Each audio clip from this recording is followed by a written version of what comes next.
আসসালামু আলাইকুম ওরহমতুল্লাহ। আমাদের আওয়ামী লীগ সরকার যারা পালিয়ে গিয়েছে তাদের দুইবারের সরকার প্রধান রাষ্ট্রপ্রধান অ্যাডভোকেট আব্দুল হামিদ, তিনি ব্যাংককে তার চিকিৎসা শেষে বাংলাদেশে ফেরত এসেছেন। তার এয়ারপোর্ট দিয়ে চিকিৎসার জন্য ব্যাংককে যাওয়ার যেই নাটকটা হয়েছিল, সেই নাটকে যেহেতু তার পাসপোর্টে কোনো রকমের ভ্রমণ নিষেধাজ্ঞা ছিল না, কোনো রকমের বাইন্ডিং ছিল না, এনএসআই, ডিজিএফআই, এসবি, ডিবি তারা কী করেছে, তারা তাকে ক্লিয়ারেন্স দিয়েছে এবং তিনি এয়ারপোর্ট দিয়ে খুব সুন্দর করে চিকিৎসার জন্য ব্যাংককে চলে গিয়েছেন এবং ব্যাংকক থেকে তিনি চিকিৎসা শেষে বাংলাদেশে ফেরত এসেছেন। এখন তিনি যেহেতু বাংলাদেশের তার মতো বর্ষিয়ান নেতা, তার মতো এমন আন্দোলন করেছেন, রাজনীতি করেছেন, এমন ম্যাচিউরড নেতা বাংলাদেশে এখন আর নাই। ঠিক আছে, খালেদা জিয়া তাও তিনি অনেক দেরিতে শুরু করেছেন 86 থেকে, কিন্তু এই যে আব্দুল হামিদ, তিনি পাকিস্তান আমল থেকে রাজনীতি করেছেন, আওয়ামী লীগের রাজনীতি করেছেন, তিনি সংসদ সদস্য সেই 70 পাকিস্তান আমল থেকে হয়ে আসছেন। সুতরাং আমরা দেখতে পাচ্ছি আব্দুল হামিদ, অ্যাডভোকেট আব্দুল হামিদ বাংলার মাটি মানুষের নেতা ছিলেন। বাংলাদেশের স্বাধীনতা আন্দোলনে তার বিশাল ভূমিকা ছিল সংগঠক হিসাবে। বাংলাদেশের সিলেট, ময়মনসিংহ, কিশোরগঞ্জ এই সমস্ত এলাকাগুলোতে, তো পুরো বাংলাদেশে তার যে গ্রহণযোগ্যতা, সেটা সম্ভবত আর কারো এই মুহূর্তে নাই। ঠিক আছে, হয়তো কোনো রাজনৈতিক দলের প্রধান না, কিন্তু একজন ব্যক্তি হিসাবে তিনি যেই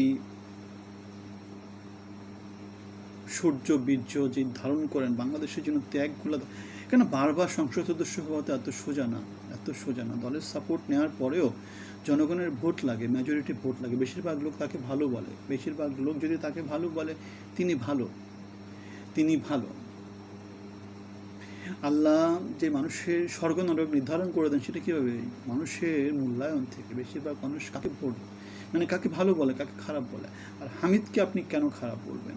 তিনি কি করেছেন, অসাধু সম্পদ কি অর্জন করেছেন? তাকে আমাদের তো তেমন করে অসাধু কিছু মনে হয়নি, কেন তিনি 70 বাংলাদেশ স্বাধীনতার আগ থেকে তিনি কিসে আছেন? তিনি সংসদ সদস্য হয়ে আসছেন, রাজনীতি করে আসছেন, কিন্তু বাংলাদেশের যে বড়লোক যারা আছেন তারা অবৈধ উপায়ে সম্পদ অর্জন করেছেন। হামিদ তো সেরকম কিছু করেননি। সাধারণ মানুষ লুঙ্গি টুঙ্গি নিয়ে পড়াশোনা, মানে লুঙ্গি পরেই তিনি চলাফেরা করেন, খুবই সাধারণ মানুষ। সম্পদ বানিয়েছেন চলার মতো করে, কিন্তু যেটাকে বলে অগাধ সম্পদ সেটা করেননি। তিনি বাংলাদেশে চলে এসেছেন, তার বয়স এখন 80 বছর, বর্ষিয়ান মানুষ, মারা যাবেন কিছুদিন পরে। সুতরাং এই দেশটাতেই, এই দেশেই জন্ম, এই দেশেই মৃত্যু। সুতরাং এই দেশেতে জন্ম আমার, এই দেশেতে মরি, সেই মহান বাণীতে অনুপ্রাণিত হয়ে তিনি বাংলাদেশে ফিরে এসেছেন। বাংলাদেশের নাগরিক নিয়ে আওয়ামী লীগ যারা করে, আওয়ামী লীগের নেতা নেত্রী যারা পালিয়ে গিয়েছে, তারা কেন পালিয়ে গিয়েছে? এই বর্ষিয়ান নেতা আব্দুল হামিদ কি তাদেরকে অনুপ্রাণিত করে না? তাদেরকে অনুপ্রাণিত করে না? বিচার, লুটপাট করলে বিচার তো হবেই, খুন করলে বিচার হবে। এখন বিচারের ভয়ে পালিয়ে থাকবে, তাহলে কিসের জননেতা হয়েছিল, কিসের রাজনীতি করেছে? রাজনীতি করতে হলে আব্দুল হামিদের মতো করে রাজনীতি করতে হবে, ত্যাগ স্বীকার করতে হবে। হামিদ ত্যাগ স্বীকার করেছে কিনা সেটা আমি জানি না, কেন সে রাষ্ট্রপতি হয়েছে, অনেক কিছু অর্জন করেছে।